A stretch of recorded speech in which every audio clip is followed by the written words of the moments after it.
Welcome to Invisible Iceberg. On today's show, we explore how a blizzard built the New York City subway system. Plus, we rank the biggest snowstorms to ever hit the U.S., and we take an interesting look back at the history of the subway. It all starts now on Invisible Iceberg.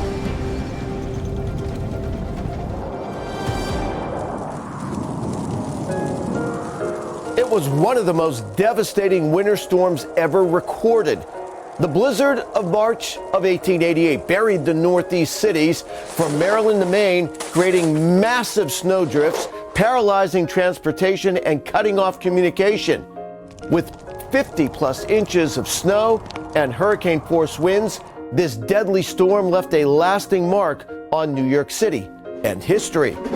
How it happened is just one of the true and fascinating stories in the book Invisible Iceberg: When Climate and Weather Shaped History. Joining us right now is AccuWeather founder and executive chairman and author of the book Invisible Iceberg: When Climate and Weather Shaped History, Dr. Joel Myers. We have a heck of a snowstorm to talk about here. Two of them, actually. Two of them. But the one we're going to start with is the Great White Hurricane of 1888. Let's talk about what was a full-fledged blizzard of 1888. When I grew up in the 40s and 50s, I always am interested in meteorology. Everybody knew of the Great Blizzard of '88. Even though Philadelphia only had about 10 inches of snow, it still was, but we all knew that in the Northeast, it was really something people talked about. And this blizzard, of course, hit New York City the hardest, 26 inches of snow. But that's not the biggest thing. There were drifts to 52 feet in the city, 6 stories high out of one storm. And it hit with shocking suddenness and a surprise. There were not accurate weather forecasts in those days, of course. And also communications were nothing like they are today to let people know. So there were some rumors that a storm might be coming on March 9th, but nobody was prepared what was going to happen the next day. And is typically the case in March. Wasn't very cold prior to the storm, was it? No, in fact, it was mild. It was in the 50s, at least in New York, might have gotten close to 60.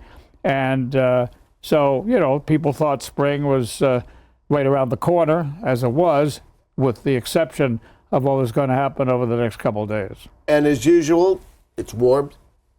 The storm started as rain. Yeah, it did. It started as rain. It was a northerly flow. So it was rain, and temperatures fell through the 40s. People went to bed. It was still in the 40s. About 1 o'clock in the morning, temperature at 32. Rain changed to snow. Temperature continued to plummet, got down to 10 degrees or less. The snow became very heavy. Some people had set out to work and school at 6, 7 in the morning. It was snowing, but quickly in the next hour or two, it turned into a blizzard. Very heavy snow, strong, amazing winds, temperatures falling to, as I say, 10 degrees, which is very unusual in March. So a very dry, powdery snow, but extremely heavy, gusting, drifting. It was a disaster very quickly. You looked at the surface map and surface weather map. As meteorologists, as opposed to the upper air. Yeah. The surface, the meteorological map for that time frame. What did you estimate the sustained winds and the gusts with this storm? Well, we had an official reported, just but at 6-hour intervals, they didn't report, of 50 miles an hour. But I suspect there were sustained winds during that storm as high as 65 miles an hour, so approaching hurricane force, certainly a whole gale at least. It may have even touched hurricane force. I'm sure there were gusts over 75 miles an hour, maybe even to 80. So imagine basically a hurricane in New York City with heavy snow, temperatures only 10 degrees, tremendous drifting and people getting lost in the snow, just walking a block or two and perished. AccuWeather real field temperatures, which we did not have at that time, 10 degrees. We hadn't invented them yet. Probably was 25 below zero. I was going to say 25 to 30 degrees. So you're out there 0. 25, 30 below zero, snow hitting in the face all around you. You can't see anything. So people literally died walking a block. They were overwhelmed with the snow. The senator from New York Tried to walk 3 blocks from his office to his home, and was out there. He was rescued after 2 hours. He survived, but he died a month later. So let's give you an idea. I mean, it was incredible. He said walking, he touched the signposts. Yeah. That's how deep the drifts were. But some of them, of course, you sunk down in and, like you were underwater. I mean, it was crazy situation. This had huge impacts on the utilities and all above ground functions, which everything was, right? Yeah, everything was. There was no subway system, and you had all the gas lines, the electric lines, the telegraph, everything was above ground. It was sort of a mess, and this really it caused us to say, hey, this is not going to work, because a lot of these were the poles came down. It was very disruptive. It took really years to get back to where it was. So this was the impetus to build the subway system in New York and Boston. Of course, it shut Wall Street down for a period of time. Correct? 3 days, Wall Street was shut, and they hate to close for any reason because it's a national, global center. Thanks, Dr. Joel, for giving us a fascinating story about the Great White Hurricane. It is a fascinating story. It really is. And you'll be joining us here to talk more about this in just a few moments. Yes. Here with more perspective on the blizzard of 1888 and its impact on the New York subway system is Conchetta Bensavenga. She is the director of the New York Transit Museum. Conchetta, thank you for joining us today. Thank you for having me. How did this affect New York City's elevated train and the people who rode them that day? Interestingly, New York City had a pretty extensive series of elevated subway trains. So it's just imagine trains a couple of stories above ground. And also at this time, there were newfangled things like electricity, telegraphs. And so there was lots of wires in the street. So very kind of congested streets. And then 2 stories over your head is a series of train tracks. And so this blizzard came in out of nowhere with very little warning because we didn't have things like your service. And it completely crippled New York City. Of the 400 casualties of this storm, 200 of them were in New York City, and more than one was found frozen in a snowdrift that had just gotten blown into the snow. As it relates to the elevated trains specifically, 15,000 people were stranded over the course of this storm, 2 stories above the street level on elevated trains. Also, the cleanup was brutal as well. There were 25 million cubic feet of snow that were removed from the streets of New York as a result of this storm, which also had a lot of other debris and manure and things kind of mixed in there. And so it led to a lot of transformation in New York City, some of which was about differentiating waste, garbage, and snow removal, which we still do to this day. And then majoritively for our purposes, the biggest catalyst was to really take seriously the idea of putting mass transit underground in the city of New York. How was the New York City subway created and funded in the early 1900s? Yep. So the first subway anywhere in the world is actually in London in 1865. Is the first time that they actually went below ground. And London did it for the exact same reason that New York did it, which is just really weather events and congestion, right? And so, and then the first subway in the United States is actually not New York, it's Boston, much to our dismay, but we think we're better. And so as there were conversations that were happening about the notion of a subway, but up until that point, the powers that be were kind of contented with the elevated train system and network that we had until they weren't as a direct result of this hurricane. So almost immediately after the Great White Hurricane and the blizzard of 1888, talks really accelerated. A Rapid Transit Commission was formed and founded in 1890. And then in 1900, ground was broken for the very first subway system in New York City, which took 4 years to build, opened on October 27th, 1904, and was 9 miles of tracks and 28 stations on the island of Manhattan. How prepared are we today to handle a similar event and other extreme weather events? The biggest challenges for New York City is most folks don't actually think about this quite often, but there's only one borough of New York that's on the North American continent. Only the Bronx is on the contiguous lower 48. The rest of New York City is comprised of boroughs that are on islands, Staten Island, Manhattan Island, and geographic Long Island, which is where Brooklyn and Queens are. And so we've got a lot of water. And then you have that juxtaposed against extreme climate issues that we're all confronting, rising sea levels. And so something like Superstorm Sandy that happened in New York 12 years ago was a defining moment for us, where we had to say these once in a century storms are not, in fact, once in a century. They're happening with greater frequency, with greater velocity. And so there's a greater sense of urgency about how the city responds to that. Conchetta Binsavinga, director of the New York Transit Museum, thanks again for joining us today. Thank you for having me. Still to come, we travel back in time for an interesting look at the history of the subway. But next, what are the most powerful snowstorms to ever hit the U.S.? We reveal the top 5 after the break.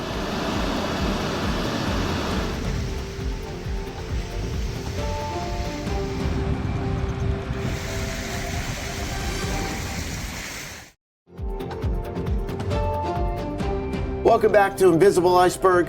I'm Bernie Rayno.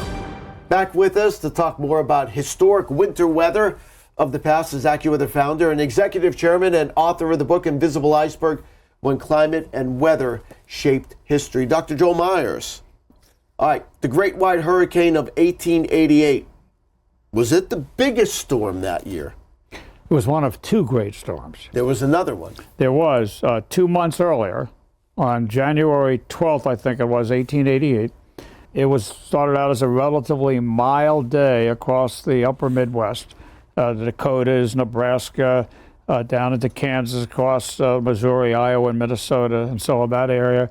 And in fact, school children foolishly went to school without heavy clothing. There were no good weather forecasts in 1888. I guess some of the Army Signal Corps, which really ran the weather forecasting service, knew cold was coming from Canada, but didn't issue any kind of warning or alert at all. Of course, the communications were nothing like they are today. But in any case, this huge and extreme cold wave swept southward across the plains, accompanied by rapidly dropping temperatures falling to -40, accompanied by heavy snow, blowing snow, blizzard conditions. It was called the School Children's Blizzard. 400 people known died. Probably, since we didn't have good numbers, it was in the thousands. It was a disaster. In fact, for decades afterward, people thought of this day like we think of 9/11 and the day Pearl Harbor was bombed, December 7th, 1941.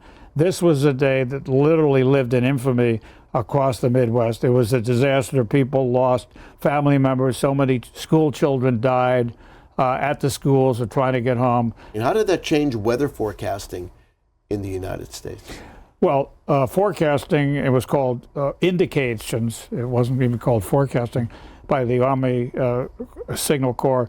Was moved then in a few years later, 2 years later, to what was established as the U.S. Weather Bureau.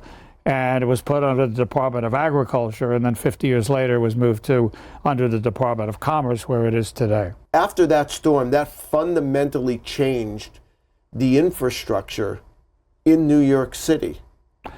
It did, yeah, because all transportation was above ground, the elevated, the gas lines, the water lines, the electric lines were all above ground. A lot of that was put underground. Of course, the subway was built, and about 15 years later, it opened. Actually, the Boston subway was developed too and opened a year or two before the New York subway, Philadelphia subway system, Chicago, San Francisco. And so all these subways, but it started in the impetus for subways was the Great White Hurricane, the blizzard of '88 in New York City. And how prepared are we today to handle a similar event and other extreme events? I mean, those are 2 extreme snowstorms that hit. How do you think we'd handle it today? 2 blizzards, thousands of people died. We don't know the number, probably tens of thousands ultimately because of sickness and disease that followed and people lost. And they didn't. So they were 2 major events in 1 year, one in the Midwest, and of course the Great White Hurricane, not only in New York, but the Northeast. Right. Today, things are totally different. First of all, we have forecasts and warnings. I'm sure in both those cases, AccuWeather would have given several days advance notice, at least, that such major storms were coming. The technology of forecasting is so much better. So people would have been able to take preparations. It wouldn't have been a surprise. They would have gone to the supermarket and stocked up on food. They wouldn't have put themselves, for the most part, in vulnerable positions. Now, of course, as we saw in the recent hurricane, people, even when they hear things, don't do what they should be doing to protect themselves and their family. But most people would. And so we also have mechanization to clear the roads and to rescue people and to deal with things. We're much better prepared today. And of course, the recovery. I mean, that's what the other thing. Not only would they get the advance notice, but we could recover from, especially snowstorms, pretty quickly. You know, instead of like New York City, you said, from the Great White Hurricane, it took years. Some things, but even routine, it was weeks or months till after the Great White Hurricane to everything resumed routinely because of all the damage to the utilities and such. Yes. What are New York City's biggest snowstorms, and how does the 1888 snowstorm rank? If you just look at the snow amounts, about 26 inches in 1888, which was officially measured, there have been 6 storms. Snowstorms in that magnitude, within about an inch of that. 3 of them have occurred in the last 20 years. 4 of them have occurred within the last 30 years. The biggest storm after that was in 1947. I remember that growing up in Philadelphia because I like snow in Philadelphia. We only got about 10 inches. New York City got 26. Most of the snow was north of the city. And I wasn't experiencing it as a 7-year-old, so I was disappointed. But the fact is that it's interesting that 4 of the great snowstorms in New York City have occurred in the last 30 years. But the difference between the blizzard of '88 was the wind and extreme cold that accompanied it. It was truly a blizzard like you see in the plains sometimes, rarely experienced along the East Coast. Certainly one storm that comes to my mind, the blizzard of '93. The '88 storm, not as impactful over such a large area, but the combination of the cold and the wind, that's certainly one storm that comes to my mind. It's comparable. The difference is we have the infrastructure today to fight it and the warnings and all that. But you're right. I mean, we've had storms that approached the severity, but not 52-foot drifts in '93 like there was in 1888. I want to thank AccuWeather founder and executive chairman and author of the book, Invisible Iceberg, When Climate and Weather Shaped History, Dr. Joel Myers, for joining us today. Bernie, my pleasure as always. Next, we take an interesting look back at the history of the subway.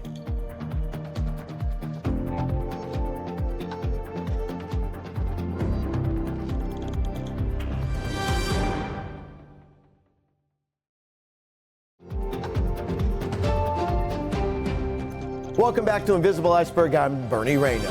We now know how deadly severe weather in 1888 helped define the need and accelerate the construction of the New York subway system. But here's some other facts about underground public transportation you may not know. The world's oldest subway is in London. It opened in 1863 with steam trains running on the below-ground railway. Electric power was possible about 20 years later, as private companies invested in this new form of transportation. Today, the London Underground, or Tube, is publicly owned, has 272 stations, and serves 5 million riders every day.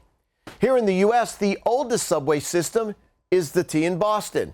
In 1897, the first section of what became the MBTA, or Massachusetts Bay Transport Authority, opened below Boston's Tremont Street, moving streetcars underground to reduce street congestion.